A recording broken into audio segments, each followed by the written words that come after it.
it's a good thing to go on a motorcycle and just have a good sort of tear up, you know, it clears the air. I don't want a pickle. Wanna ride on my motorcycle. I don't want a tickle. 'Cause I'd rather ride on my motorcycle. I don't want to die. Just wanna ride on my motorcycle.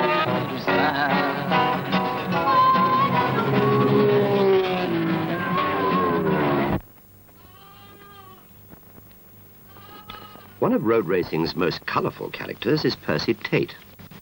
He's a 45-year-old sheep farmer, but he's been racing bikes for 25 years. At an age when most riders have long since put away their leathers, Percy goes on. It seems the older he gets, the keener he gets, and the faster he rides. Oh, I think the biggest thing is keeping fit.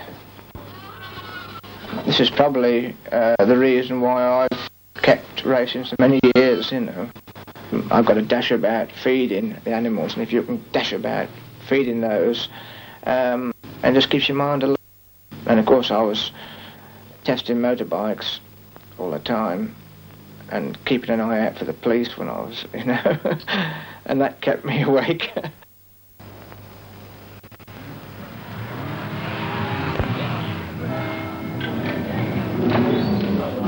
Attention paddock. Attention paddock. 8 o'clock on a cold Sunday morning. Riders, mechanics, wives and girlfriends have been on the road since the early hours.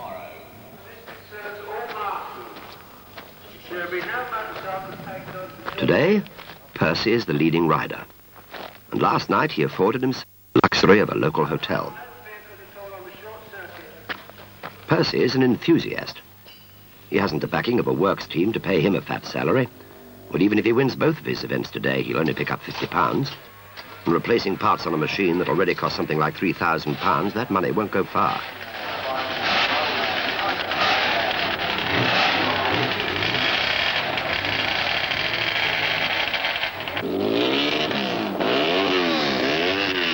But what about the others who turn up every week?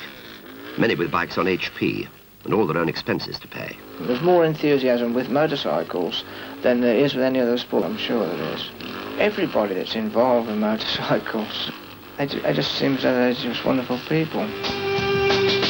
I'm the urban spaceman, baby, I've got speed. I've got everything I need. I'm the urban spaceman, baby, I can fly. I'm a supersonic guy. I don't need pleasure, I don't feel pain. If you were to knock me down, I'd just get up again. I'm the urban spaceman, baby, I'm making out. I'm all about. I wake up every morning with a smile upon my face. My natural exuberance spills out all over the place.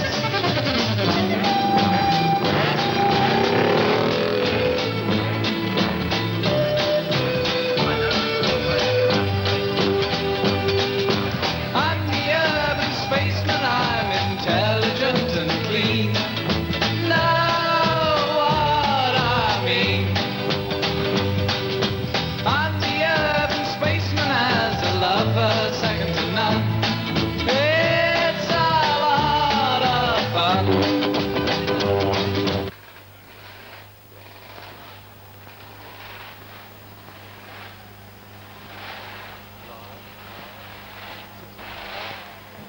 I never know how it's going to go. You can never say you're going to win a race or finish second or third, you know. You always like to think you are going to win, you know. But so many things can happen.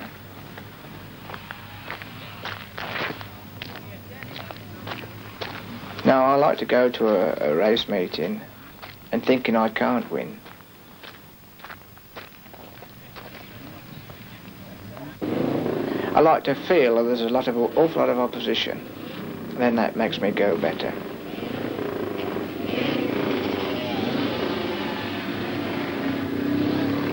I don't need to be scared because when you go racing, you are your own boss. When you get hold of the throttle, I mean, you go as fast as you want to go. I mean, if you feel okay, well, you go quick. If you don't feel so good, well, you don't go quite so quick. It's entirely how you feel.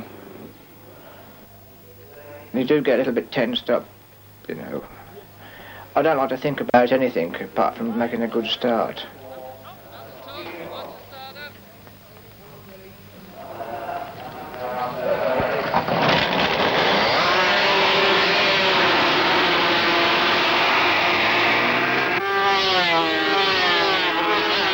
I like to go fast. Yeah, I think it is a nice thrill.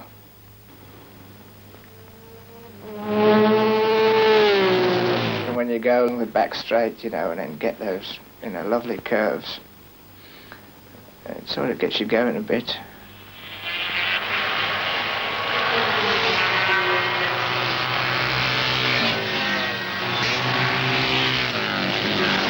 You know, I often say a little bit of poetry when I'm going round.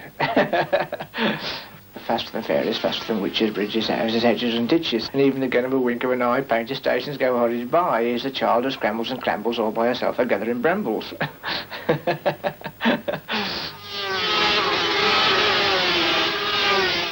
I think my bike likes to be talked to.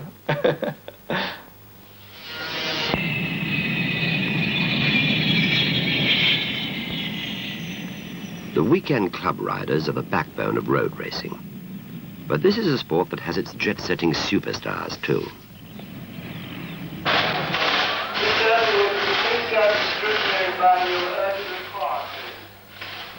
The international Grand Prix riders can earn tens of thousands of pounds a year on their pampered works-developed machines.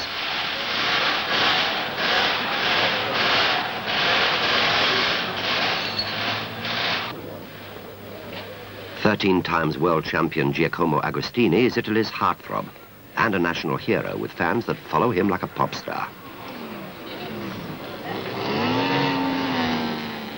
Agostini and the Italian MV Agusta have become a road racing legend. Ago can choose any machine he wishes to ride and the money that goes with it, knowing that all he has to do is jump on the bike and go. But he has to keep winning.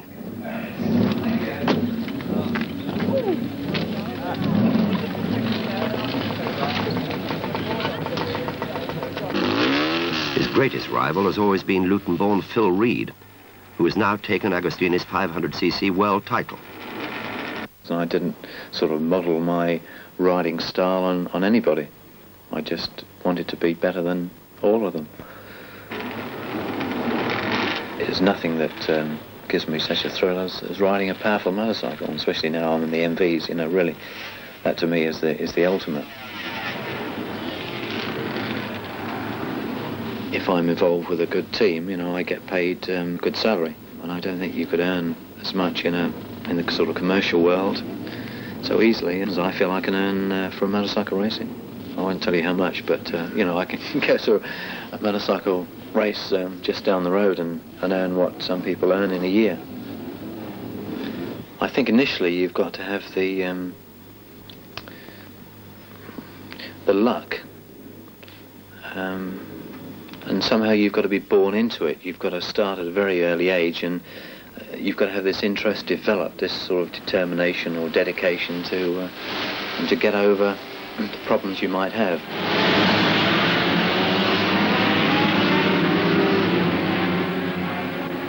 Ago seems to be in trouble, but phillread is off to a flying start.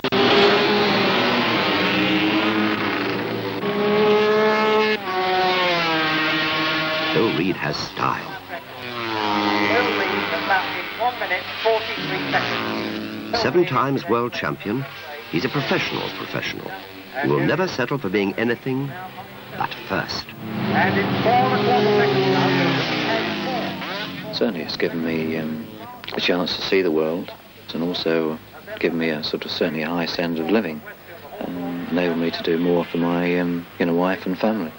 It sort of set me up if I want to take advantage of it in a way that I can progress into other things commercially, when I do retire from racing.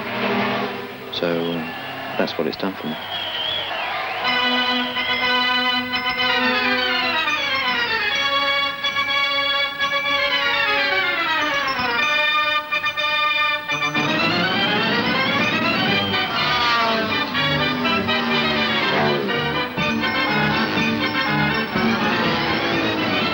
If your wife wants to be in on the action too, why not offer her a comfortable chair?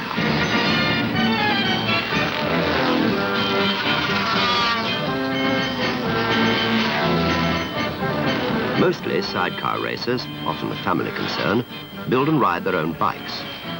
Perhaps only one or two riders receive sponsorship in any way. And only now are they beginning to receive the recognition they deserve.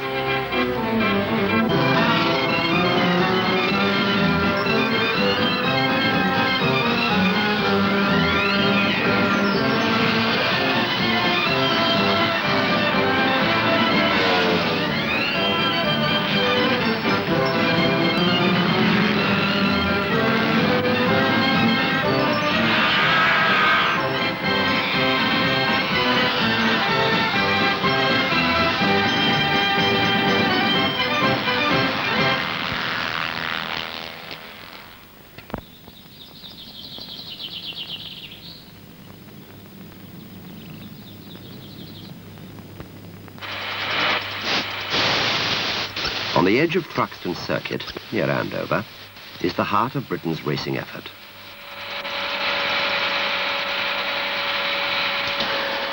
Here, labouring in cramped accommodation and with inadequate machinery, the dedicated Norton team have struggled to keep their famous name up front.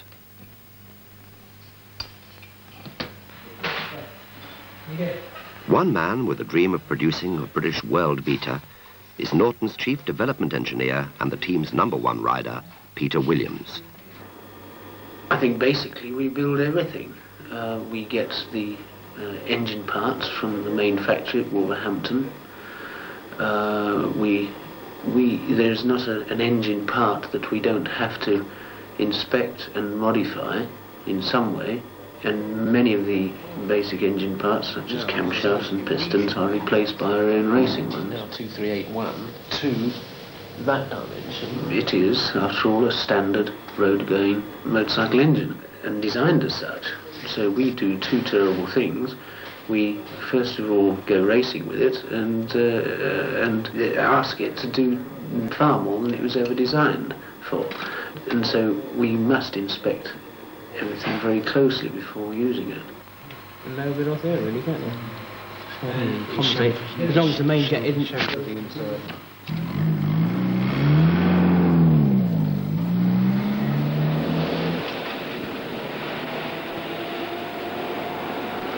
In spite of all our racing efforts, it is the Japanese who dominate world sales. By promoting a bright new image, the manufacturers gave motorcycles a new popularity. In the early 60s, motorcycling suffered a poor public image, which was perhaps undeserved. It's got some evil, coloured black image, motorcycling, even to the extent that people, if you ride a motorcycle, people naturally think that you wear black, not white, black leather all the time. Peter Williams' teammate is Dave Croxford. I suppose it's like any youngster, you get a motorbike and you go with the crowd. We used to have a place down called the Ace Cafe, which is one of these notorious cafes all the lads used to hang out. And from there, mainly I lost my licence, which eventually happens to all the lads, mate. And that year, which I lost my licence, I still used to go down a cafe. And there's a couple of guys down East who do sidecar racing. And they wanted a passenger. So it sounded my scene. I thought, I'll have a go at this. So we used to go at some deserted aerodrome. I had my own bikes. Then, I could go to sort of parties and, I'd wake up with stinking hangovers. And I used to get on the bike and send it down the straights, and I used to get away with it. But now, you can't. Maybe it's because I'm older, but now I'll take a few exercises, and I'm keener. You know, I'm putting a bit more into it, I think.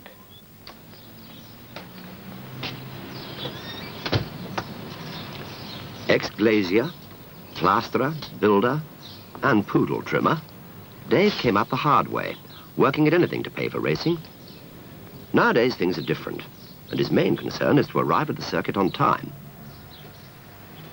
You know, I like the setup, you know. Plenty of hotels. I hate getting up early in the morning and things like that, going to, well, like the work. To me, it is plenty of work. Well, it's different sort of work, but, you know, it's just, that's the way I like it, nice and casual now. But then again, you've got to do your part in a different sort of way. You know, you sort of, I mean, you know, you dress in suits. I mean, I like it, you know, I like the suit and all the gear and that, because I like to look an office-type worker, but he jumps on a motorbike. You know, it's a bit different.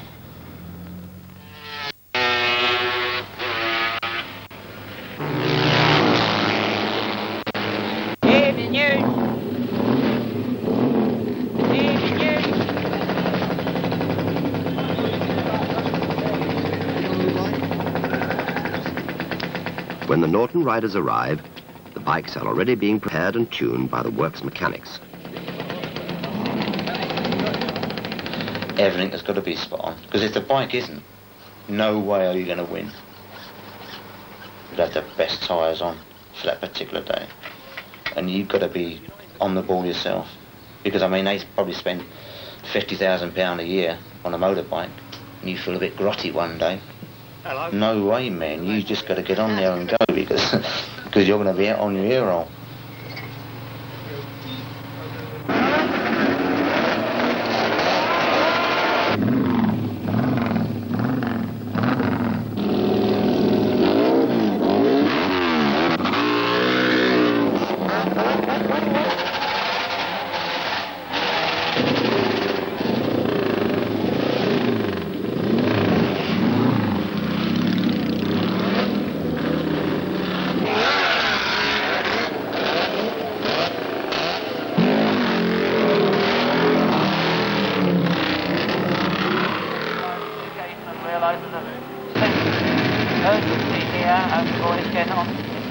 You're wired up by the position you're on the grid. And I always like to ride the grid and be at brands on the outside, because that the first bend is paddock, and you know, I find that you get all these guys, they tend to queue up there, and I like to sort of whistle round. So I'm thinking, you know, I'm going to have to take a lot of guys to be in the race. On the first lap, the race is decided, and so if you're not up front, especially when you've got a high-class race where you've got all the good guys.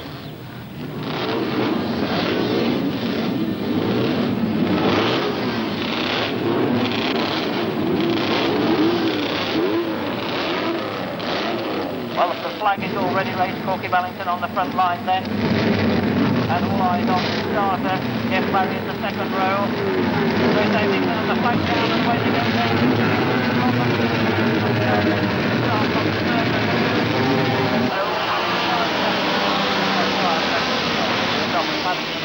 When you're in front and you sort of look round and you've got about 4 or 5 guys all bloody looking at you, you know, you tend to sort of play it a little bit cool, you don't overdo it. Dave Nixon, it's Dave Croxford. You know, you can see you catching them up. You think, Christ, this is great. It may be great if you're out front, but if you drop the bike when you're rubbing leathers on a tight bend, then you're in real trouble.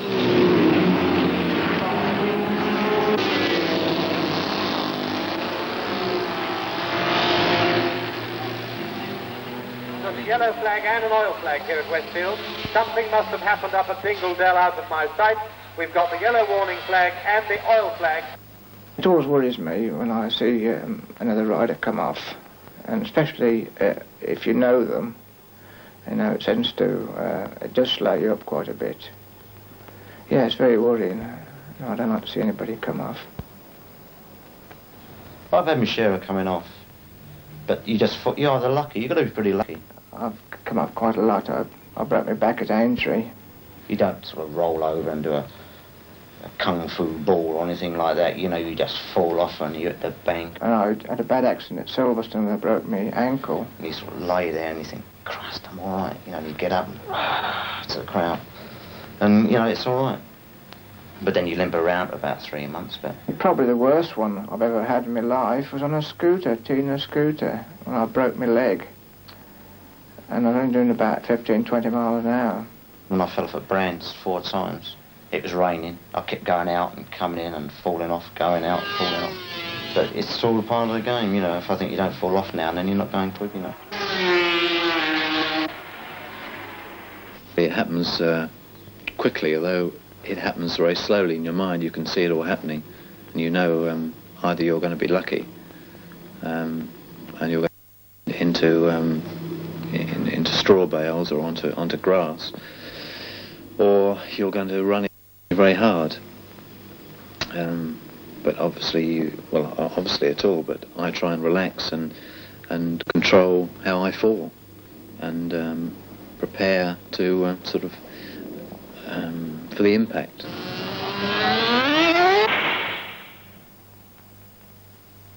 One person I knew many years ago thought that you'd had a disappointing day's racing. Quite seriously, she said this, a disappointing day's racing if you hadn't fallen off.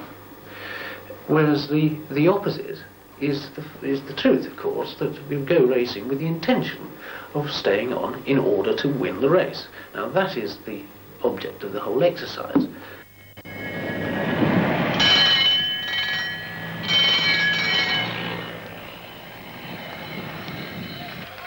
And here they come, coming out. Percy Tate, I can see Peter Williams, Barry Sheen, Vic Allen, Phil Reed, 500 world champion. Have you ever seen them look like this? Every rider is aware of the dangers of racing, because all of them have been hurt sometime or another. It is for this reason that they get together at charity football matches for injured riders. Phil, very clever bit of footwork there, proving that he can't just handle an MV Augusta. Well, why do they race motorcycles? At the end of the day, everyone has probably got something. For Phil Reed, yet another trophy for the mantelpiece. And for Peter Williams, it may be the satisfaction of seeing his design in action.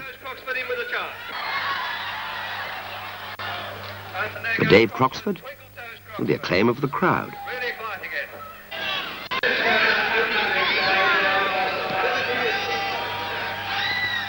And for Percy Tate? Well, I've got a few pins in my leg and a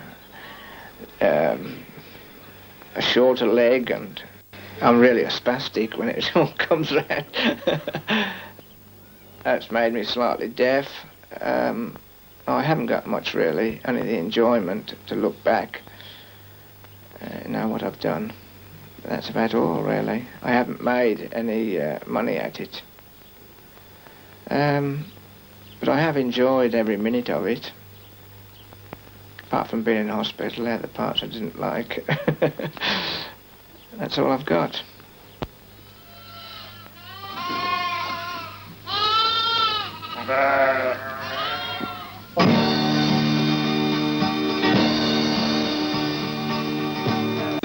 Thank you for the days, those endless days, those sacred days you gave me. I'm thinking of the days I won't forget a single day, believe me. I bless the light, I bless the light, lights on you, believe me. And though you're gone, you're with me every single day, believe me. Days I remember all my life, days when you can't see wrong from right. You took my life, but then I knew that very soon you'd leave me. But it's alright, now I'm not frightened of this world, believe me. I wish today would be tomorrow. Night is dark, it just brings sorrow, let it wait. Thank you for the days sacred days you gave me. I'm thinking of the day. I won't forget a single day, believe me. Days I remember all my life. Days when you can't see wrong from right. You took my life, but then I knew that very soon you'd leave me. But it's alright, now I'm not frightened of this world, believe me.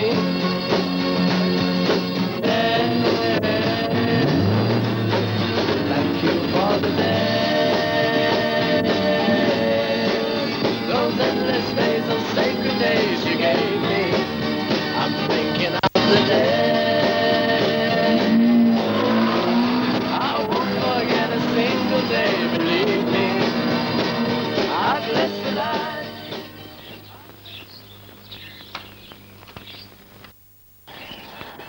Well, I keep saying every year I'll have to pack it up. But next year comes and away I go again, you know.